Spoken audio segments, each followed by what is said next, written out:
l'Institut d'administration publique de Québec présente son prix hommage à Monsieur Pierre Roy. Probablement la plus grande qualité de Pierre, c'est le respect de ses interlocuteurs, peu importe le niveau, qu'il soit politique, administratif, le respect des gens. C'est un collègue précieux, un collègue là, sur lequel vous pouvez vous reposer, vous pouvez vous fier. J'étais chef de cabinet du premier ministre quand on a, avec M. Bouchard, quand on a commencé et conduit l'exercice du déficit zéro. À ce moment-là, Pierre était dans un boulot très difficile. Il est devenu secrétaire du Conseil du Trésor, l'équivalent du sous-ministre du Conseil du Trésor. Donc, imposer à l'ensemble de ses collègues des objectifs de compression budgétaire, pas facile. Quand vous avez des clientèles, des programmes, vous savez que ça va. Et Pierre le faisait sans recourir à l'autorité, toujours de façon respectueuse de ses interlocuteurs. Si j'avais à partir à la guerre avec quelqu'un, c'est certain que je partirais aux côtés de Pierre. Pour être secrétaire du Conseil du Trésor, il faut être capable de pénétrer dans tous les dossiers, de les comprendre et aussi d'aider les autres à trouver des solutions. C'était le rôle de Pierre. Je pense que c'était une vocation pour lui de servir ses semblables dans des situations parfois très pénibles et très tendues. Moi, j'ai eu l'occasion de travailler avec lui dans ces périodes-là. J'étais à même de constater que jamais, je dirais, sa fougue, sa passion ne s'est émoussée. C'est quelqu'un que n'importe quelle organisation a avantage à avoir dans son entourage.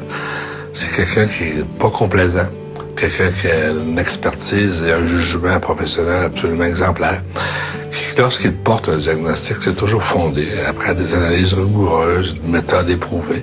Et dans ce sens-là, quand il va vous donner un avis ou un conseil, écoutez-les.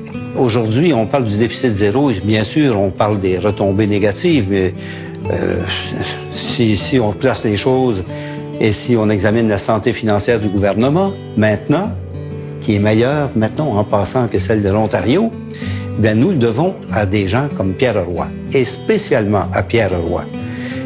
Alors, je trouve que l'État lui doit beaucoup. Et les gens se rappelleront qu'au début des années 2000, il y a eu plusieurs conférences de premiers ministres sur le financement de la santé, sur l'augmentation des transferts fédéraux à la santé.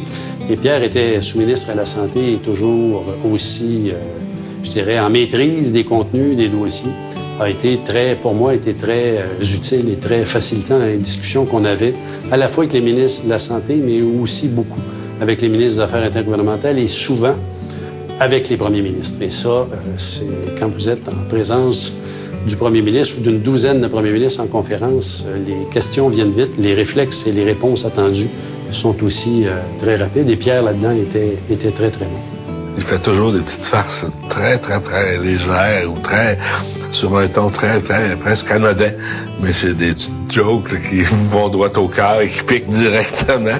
Un humour très particulier.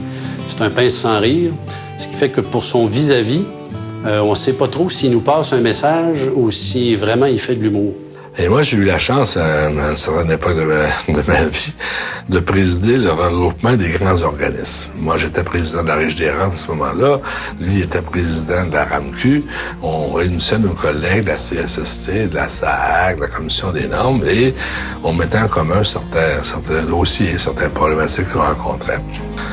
Un matin, Pierre se laisse aller à ses états d'âme et nous dit, bien naïvement, le seul problème que j'ai, moi, avec la RAMQ, c'est que c'est pas une vraie société d'État, dans le sens que j'ai pas des crédits autonomes comme vous autres.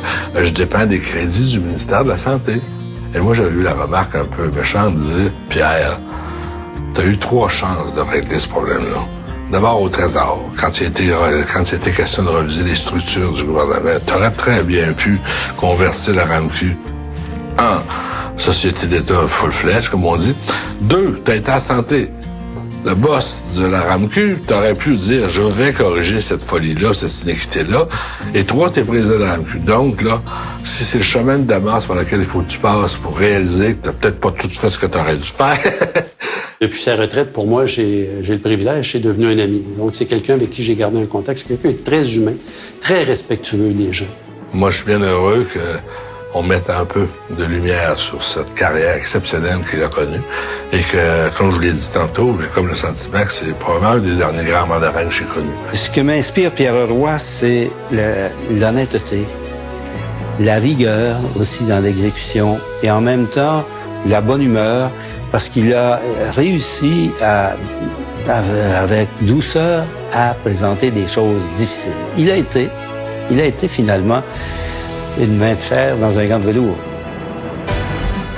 Le récipiendaire du prix Hommage 2013, Monsieur Pierre Roy.